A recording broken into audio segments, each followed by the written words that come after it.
সজীব আমার সবচেয়ে কাছের বন্ধু।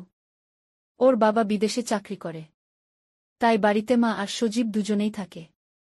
একদিন সজীব খুব সিরিয়াস মুখে বলল, তোর সঙ্গে জরুরি কথা আছে। আমি বললাম, কি হয়েছে? সে বলল, মাকে ডাক্তার দেখাতে কলকাতায় যেতে হবে, কিন্তু আমার পরীক্ষা শুরু হয়ে গেছে, আমি যেতেই পারব না। তুই আমার সবচেয়ে কাছের বন্ধু, তুই কি মাকে নিয়ে যেতে পারবি? 3-4 দিন থাকতে হবে হোটেলে। আমি একটু চুপ করে থাকলাম, কারণ আমারও টেস্ট পরীক্ষা ছিল। তবে ভাবলাম, সজীব আমার এত কাছের বন্ধু, আমি না করলে কে করবে? আমি বললাম, ঠিক আছে, আমি যাব। সজীব একদম খুশি হয়ে গেল। বলল, তুই থাকলে আমার টেনশন থাকবে না, মা একা গেলে আমি খুব চিন্তায় থাকতাম। সেদিন বিকেলেই সজীবের মা এলো আমার সঙ্গে কথা বলতে। তিনি বললেন, তোমার উপর অনেকটা ভরসা করে, সজীব আমাকে পাঠাচ্ছে, তুমি যেন কষ্ট না পাও। তার চোখে এক ধরনের কৃতজ্ঞতা ছিল। আমি বললাম, আপনি নিশ্চিন্ত থাকুন, আমি সব দেখব। পরের দিন সকালে আমরা রওনা দিলাম। ট্রেনে উঠেই তিনি বললেন, তুমি এত ঝামেলা নিয়ে যাচ্ছ আমার জন্য, আমি জীবনে এই উপকার ভুলব না। আমি হেসে বললাম, এটা কোনো উপকার নয়, আমি সজীবের বন্ধু, আমার কর্তব্য। ট্রেন চলছিল, জানলার বাইরে হাওয়া বইছে। আমি লক্ষ্য করলাম, তিনি চুপচাপ বাইরে তাকিয়ে আছেন, যেন অনেক কিছু ভাবছেন। তারপর হঠাৎ বললেন, ডাক্তার দেখানো ছাড়াও আমার আরও কিছু কথা আছে তোমার সঙ্গে। আমি একটু অবাক হয়ে তার দিকে তাকালাম। তিনি হেসে বললেন, এখন বলছি না, কলকাতায় পৌঁছে একদিন সময় পেলে বলবো, তুমি হয়তো অবাক হবে। আমি মনে মনে ভাবলাম, তিনি আসলে কি বলতে চান? এই প্রশ্ন আমাকে সারারাত ঘুরপাক খাওয়াতে লাগল। এই গল্পটি শুনলে তোমাদের দাঁড়িয়ে যাবে, তাই গল্পটি শোনার আগে কানে হেডফোন লাগিয়ে নাও আর এখনই চ্যানেলটি সাবস্ক্রাইব করে দাও প্লিজ। ট্রেন ভোরে কলকাতায় পৌঁছাল। প্ল্যাটফর্মে নামতেই শহরের কোলাহল আর নতুন গন্ধে মনটা কেমন যেন হল। সজীবের মা বললেন, চল আগে হোটেলে উঠি, তারপর ডাক্তারের কাছে যাব। আমরা ট্যাক্সি করে হোটেলে পৌঁছালাম। রিসেপশনে গিয়ে শুনলাম, সিঙ্গেল রুম নেই, শুধু ডাবল রুম খালি আছে। তিনি একটু থমকে গেলেন, আমার দিকে তাকিয়ে বললেন, তুমি কি আপত্তি করবে যদি আমরা ডাবল রুম নিই? আমি বললাম, আপত্তি করব কেন, একটু বড় খাট থাকলেই হলো। তিনি হেসে বললেন, ঠিক আছে, তাহলে বুকিং করে ফেল। রুমে ঢুকতেই আমি অবাক হলাম। খুব সুন্দর সাজানো ঘর, মাঝে বড় নরম খাট, পাশে জানালা দিয়ে রোদ পড়ছে। তিনি ব্যাগ খুলে রাখলেন, তারপর আমার দিকে তাকিয়ে বললেন, যাও, মুখ হাত ধুয়ে নাও, তারপর ডাক্তার দেখাতে যেতে হবে। আমি ওয়াশরুমে গিয়ে মুখে পানি দিলাম। আয়নায় নিজের দিকে তাকিয়ে ভাবলাম, কি অদ্ভুত অনুভূতি হচ্ছে, এমনভাবে আগে কখনো কারো সঙ্গে বাইরে থাকা হয়নি। রুমে ফিরে এসে দেখি, তিনি চুপচাপ খাটে বসে জানলার দিকে তাকিয়ে আছেন। আমি খাটের অপর প্রান্তে বসলাম। বললাম, আপনাকে একদম ক্লান্ত লাগছে। তিনি একটু হেসে বললেন, সত্যিই ক্লান্ত লাগছে। তুমি এসে ভালো করেছ, না হলে আমি একা আসতে পারতাম না। তার চোখের কোণে ছোট্ট হাসি, সেই হাসিটা আমার মনে গিয়ে লাগল। আমি বুঝতে পারছিলাম, তার মধ্যে এক ধরনের সৌন্দর্য আছে, যা আমি আগে লক্ষ্য করিনি। ডাক্তার দেখিয়ে ফিরে আসার পর আমরা আবার হোটেলে এলাম। তিনি বললেন, আজ অনেক ঘোরাঘুরি হয়েছে, চল একসাথে চা খাই। চা খেতে খেতে তিনি আমার কলেজের গল্প শুনছিলেন। আমি তার দিকে তাকিয়ে দেখলাম, তার চোখে অদ্ভুত এক মায়া, মনে হচ্ছিল এই মুহূর্তটা যেন শেষ না হয়। রাত নামতেই হোটেল রুমে ফিরলাম। তিনি বললেন, আমি তাড়াতাড়ি ঘুমিয়ে পড়ব, কারণ কাল আবার ডাক্তারের রিপোর্ট নিতে যেতে হবে। আমি বললাম, ঠিক আছে। খাটে দুজনের জন্য যথেষ্ট জায়গা ছিল। তিনি একপাশে শুয়ে পড়লেন, আমি অন্য পাশে শুয়ে ভাবতে লাগলাম। মনে হচ্ছিল আমি কোনো স্বপ্নে আছি। একই খাটে আমি আর সজীবের মা। ঘুম আসছিল না। জানলার বাইরে আলো পড়ে তার মুখে ছায়া তৈরি করছিল। আমি সেই মুখের দিকে তাকিয়ে রইলাম। মনে মনে ভাবলাম, আমি কি ধীরে ধীরে তার প্রতি আকৃষ্ট হয়ে যাচ্ছি? সন্ধ্যা হয়ে গেছে। আমরা ডাক্তার দেখিয়ে ফিরে এলাম। তিনি বললেন আমি একটু ফ্রেশ হয়ে আসি। তারপর বাথরুমে ঢুকে গেলেন। আমি খাটে বসে মোবাইল দেখছিলাম। বাথরুম থেকে শাওয়ারের শব্দ আসছিল। মনটা অদ্ভুত রকমের কাঁপছিল। কিছুক্ষণ পর দরজা খুলে তিনি বেরিয়ে এলেন। হালকা রঙের নাইটি পরে, চুল ভেজা ভেজা, জলবিন্দু গড়িয়ে পড়ছে মুখে। আমি একদম চুপ করে গেলাম। এত সুন্দর লাগছিল যেন চোখ ফেরাতে পারছিলাম না। তিনি হেসে বললেন, এভাবে তাকিয়ে আছ কেন? যাও, তুমিও ফ্রেশ হয়ে এসো। আমি কিছু বললাম না। ওয়াশরুমে গিয়ে মুখে পানি দিয়ে ফিরে এলাম। খাটে এসে দেখি তিনি জানলার পাশে দাঁড়িয়ে চুল শুকাচ্ছেন। রোদে ঝিলমিল করছে তার মুখ। আমি মনে মনে ভাবলাম, সজীবের মা কতটা সুন্দর, কতটা নম্র। রাত নামল। আমরা দুজনেই খাটে শুয়ে পড়লাম। আমি একপাশে মুখ ফিরিয়ে শুয়ে আছি। অদ্ভুত লজ্জা লাগছে। তিনি আমার দিকে তাকিয়ে বললেন, তোমার লজ্জা কিসের?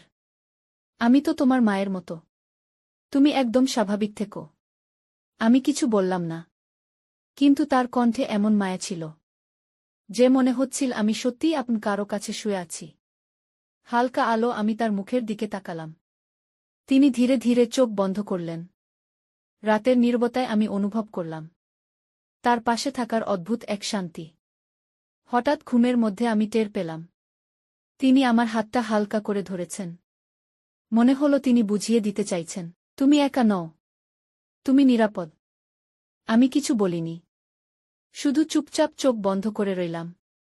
মনে হচ্ছিল আমি সত্যিই কারো খুব কাছের হয়ে গেছি। ভোরবেলা ঘুম ভাঙল পাখির ডাক আর হোটেলের বাইরের হর্নে। চোখ খুলে দেখি সজীবের মা এখনো ঘুমোচ্ছে। তার মুখে এক অদ্ভুত শান্তি। চুল এলোমেলো হয়ে গেছে। মনে হচ্ছিল যেন কোনো ছবির দৃশ্য। আমি চুপচাপ উঠে জানলার পাশে দাঁড়ালাম। শহরের ব্যস্ততা শুরু হয়ে গেছে, কিন্তু আমার মন একদম শান্ত। কিছুক্ষণ পর তিনি উঠে বসে বললেন, তুমি এত ভোরে উঠলে কেন?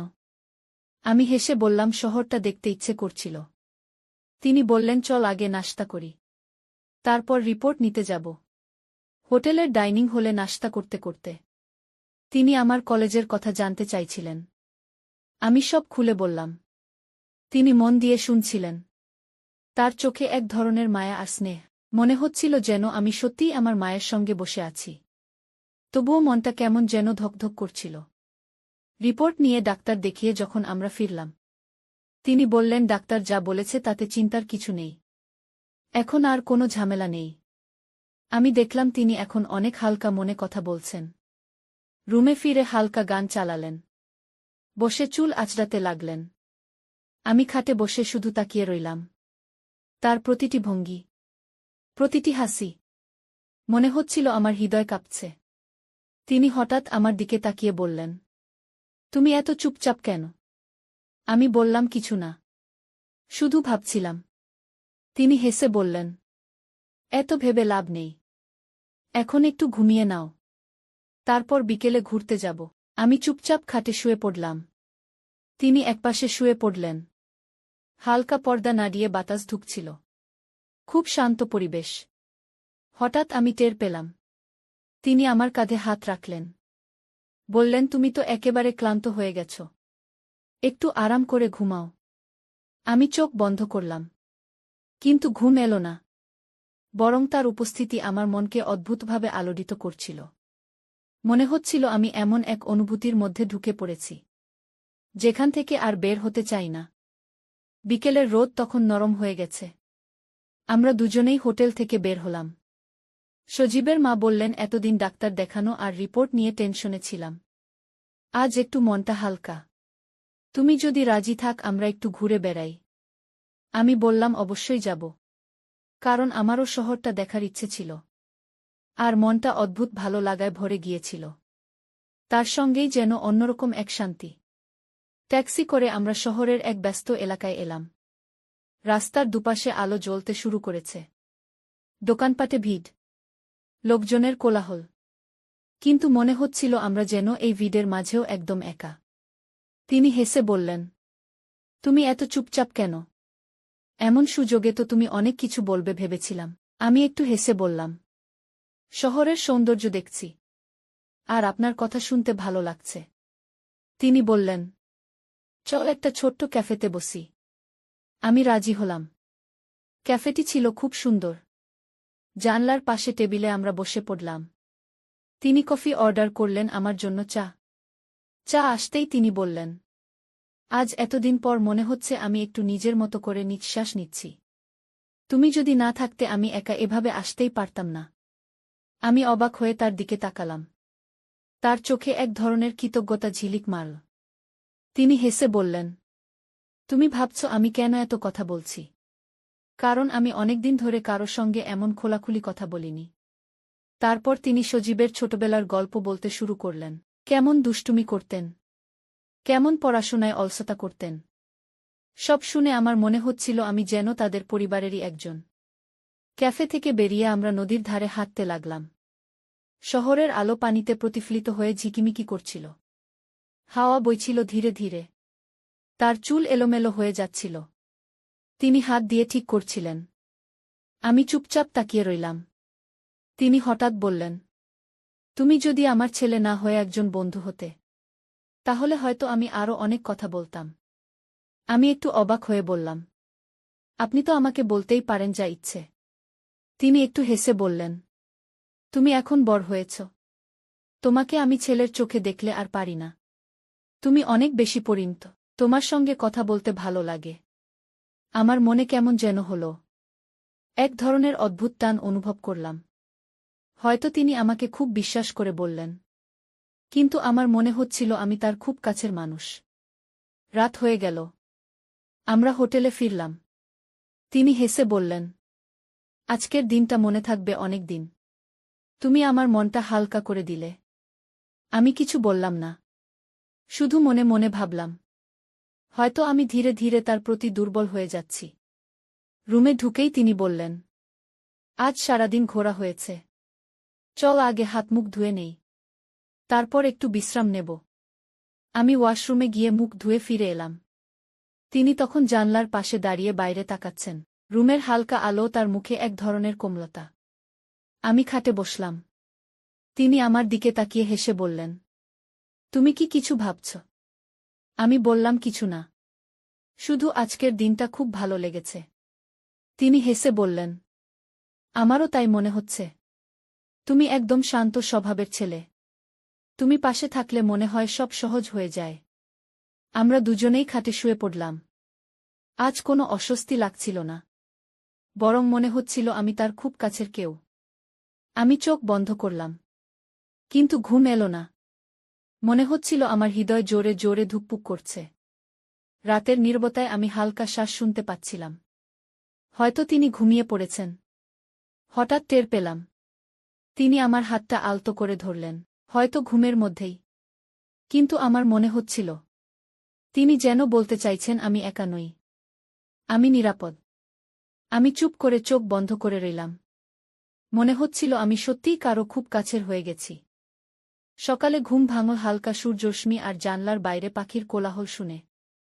আমি চোখ খুলেই দেখলাম সজীবের মা হালকা চুল আঁচড়াচ্ছেন। হালকা রোদ পড়ছে তার মুখে। এমন শান্তির অনুভূতি আগে কখনো পাইনি। তিনি হেসে বললেন, ভোরে উঠলে শহরটা দেখতে মজা হয়। আমি বললাম, সত্যিই সুন্দর লাগছে। এভাবে সকাল শুরু করা বেশ ভালো। তারপর আমরা হোটেলের ডাইনিং হলে নাশতা করতে গেলাম। ছোট্ট টেবিলে বসে চা আর ব্রেড খেতে খেতে তিনি আমার কলেজের গল্প জানতে চাইছিলেন। আমি খুলে বললাম সব, সজীবের ছোটবেলার গল্প, পড়াশোনার চাপ, বন্ধুদের সঙ্গে আড্ডা। তিনি মন দিয়ে শুনছিলেন। মাঝে মাঝে হেসে ওঠেন, এমনভাবে যেন পুরো রুম আলোকিত হয়ে উঠছে। আমি লক্ষ্য করলাম তার চোখে এক ধরনের কোমলতা। মনে হচ্ছিল আমি তার অনেক কাছের। তবু এক অদ্ভুত টান অনুভব হচ্ছিল। যেন তাকে একা ছাড়া কিছুই ঠিক হবে না। খাওয়া শেষ করে তিনি বললেন, চল পার্কে যাই। সেখানে নতুন কিছু ফুল এসেছে। শহরের ব্যস্ততা থেকে একটু দূরে। একটা শান্ত জায়গা। পথে হাঁটতে হাঁটতে রোদে তার চুল ঝিকমিক করছে। হালকা বাতাসে উঠছে। তিনি হেসে বললেন, আজকে মনটা অনেক হালকা লাগছে। তুমি যদি পাশে না থাকলে আমি হয়তো এত শান্তি পেতাম না। আমি কিছু বললাম না। শুধু চুপচাপ তার দিকে তাকিয়ে রইলাম। মনে হচ্ছিল এই শান্তি, এই হাসি, সবই আমাকে খুব টানে। পার্কে পৌঁছে আমরা ফুলের বাগানের পাশে বসে পড়লাম। তার পাশে বসে মনটা কেমন অদ্ভুতভাবে শান্ত হয়ে গেল। প্রতিটি ফুলে তার মতো কোমলতা খুঁজে পাচ্ছিলাম। প্রতিটি ঝড়ের মতো হাওয়ায় তার উপস্থিতি অনুভব হচ্ছিল। তিনি হেসে বললেন, তুমি এত চুপচাপ কেন? আমি বললাম, শুধু দেখছি। ফুলগুলো আপনার মতো সুন্দর। তিনি হেসে হেসে বললেন, আমার মনে হয় তুমি সত্যিই বুঝতে পারছ কতটা সহজ, কতটা শান্তি নিয়ে আসে এমন মুহূর্ত। আমি কিছু বললাম না, শুধু তার পাশে বসে চুপচাপ সেই শান্তি অনুভব করছিলাম। বিকেল হয়ে এলো। আমরা হোটেলে ফিরে এলাম। রুমে ঢুকেই তিনি বললেন, আজকের দিনটা মনে থাকবে অনেক দিন। তুমি পাশে থাকলে সব সহজ লাগে। আমি খাটে শুয়ে গেলাম। তিনি পাশেই শুয়ে পড়লেন। রাতের নীরবতা আর হালকা বাতাস, সবকিছু যেন আরও ঘনিষ্ঠ হয়ে উঠল। হঠাৎ টের পেলাম, তিনি ঘুমের মধ্যে আমার হাতটা ধীরে ধীরে ধরলেন। মনে হচ্ছিল যেন বুঝিয়ে দিচ্ছেন, আমি নিরাপদ, একা নই। আমি কিছু বললাম না, শুধু চোখ বন্ধ করে সেই উষ্ণতা অনুভব করছিলাম। মনে হচ্ছিল এই অনুভূতি আর কখনো হারাতে চাই না। রাত গভীর হতে হতে আমি ঘুমাতে পারলাম না। তার পাশে শুয়ে থেকে ভাবছিলাম, আমার অনুভূতি ক্রমশ বাড়ছে। তার কোমলতা, তার হাসি, তার উপস্থিতি, সব কিছুই আমাকে আকৃষ্ট করছে। এই রাতের নীরবতা, ঘরের হালকা আলো, জানলার বাইরে বাতাস, সব মিলিয়ে মনে হচ্ছিল আমরা যেন একে অপরের জন্যই তৈরি। সকালে ঘুম ভাঙল জানলার বাইরে পাখির কোলাহল শুনে। আমি চোখ খুলেই দেখলাম সজীবের মা হালকা চুল আঁচড়াচ্ছেন। হালকা রোদ পড়ছে তার মুখে। এমন শান্তির অনুভূতি আগে কখনো পাইনি। তিনি হেসে বললেন, ভোরে উঠলে শহরটা দেখতে মজা হয়। আমি বললাম, সত্যিই সুন্দর লাগছে। এভাবে সকাল শুরু করা বেশ ভালো। তারপর আমরা হোটেলের ডাইনিং হলে নাশতা করতে গেলাম। ছোট্ট টেবিলে বসে চা আর ব্রেড খেতে খেতে তিনি আমার কলেজের গল্প জানতে চাইছিলেন। আমি খুলে বললাম সব, সজীবের ছোটবেলার গল্প, পড়াশোনার চাপ, বন্ধুদের সঙ্গে আড্ডা। তিনি মন দিয়ে শুনছিলেন, মাঝে মাঝে হেসে ওঠেন, এমনভাবে যেন পুরো রুম আলোকিত হয়ে উঠছে। আমি লক্ষ্য করলাম তার চোখে এক ধরনের কোমলতা। মনে হচ্ছিল আমি তার অনেক কাছের। তবু এক অদ্ভুত টান অনুভব হচ্ছিল, যেন তাকে একা ছাড়া কিছুই ঠিক হবে না। খাওয়া শেষ করে তিনি বললেন, চল পার্কে যাই। সেখানে নতুন কিছু ফুল এসেছে। শহরের ব্যস্ততা থেকে একটু দূরে একটা শান্ত জায়গা। পথে হাঁটতে হাঁটতে রোদে তার চুল ঝিকমিক করছে, হালকা বাতাসে উঠছে। তিনি হেসে বললেন, আজকে মনটা অনেক হালকা লাগছে। তুমি যদি পাশে না থাকলে আমি হয়তো এত শান্তি পেতাম না। আমি কিছু বললাম না, শুধু চুপচাপ তার দিকে তাকিয়ে রইলাম। মনে হচ্ছিল এই শান্তি, এই হাসি, সবই আমাকে খুব টানে। পার্কে পৌঁছে আমরা ফুলের বাগানের পাশে বসে পড়লাম। তার পাশে বসে মনটা কেমন অদ্ভুতভাবে শান্ত হয়ে গেল। প্রতিটি ফুলে তার মতো কোমলতা খুঁজে পাচ্ছিলাম। প্রতিটি ঝড়ের মতো হাওয়ায় তার উপস্থিতি অনুভব হচ্ছিল। তিনি হেসে বললেন, তুমি এত চুপচাপ কেন? আমি বললাম, শুধু দেখছি। ফুলগুলো আপনার মতো সুন্দর। তিনি হেসে হেসে বললেন, আমার মনে হয় তুমি সত্যিই বুঝতে পারছ কতটা সহজ, কতটা শান্তি নিয়ে আসে এমন মুহূর্ত। আমি কিছু বললাম না, শুধু তার পাশে বসে চুপচাপ সেই শান্তি অনুভব করছিলাম। বিকেল হয়ে এলো। আমরা হোটেলে ফিরে এলাম। রুমে ঢুকেই তিনি বললেন, আজকের দিনটা মনে থাকবে অনেক দিন। তুমি পাশে থাকলে সব সহজ লাগে। আমি খাটে শুয়ে গেলাম। তিনি পাশেই শুয়ে পড়লেন। রাতের নীরবতা আর হালকা বাতাস, সবকিছু যেন আরও ঘনিষ্ঠ হয়ে উঠল। হঠাৎ টের পেলাম, তিনি ঘুমের মধ্যে আমার হাতটা ধীরে ধীরে ধরলেন। মনে হচ্ছিল যেন বুঝিয়ে দিচ্ছেন, আমি নিরাপদ, একা নই। আমি কিছু বললাম না, শুধু চোখ বন্ধ করে সেই উষ্ণতা অনুভব করছিলাম। মনে হচ্ছিল এই অনুভূতি আর কখনো হারাতে চাই না। রাত গভীর হতে হতে আমি ঘুমাতে পারলাম না। তার পাশে শুয়ে থেকে ভাবছিলাম, আমার অনুভূতি ক্রমশ বাড়ছে। তার কোমলতা, তার হাসি, তার উপস্থিতি, সব কিছুই আমাকে আকৃষ্ট করছে। এই রাতের নীরবতা, ঘরের হালকা আলো, জানলার বাইরে বাতাস, সব মিলিয়ে মনে হচ্ছিল আমরা যেন একে অপরের জন্যই তৈরি।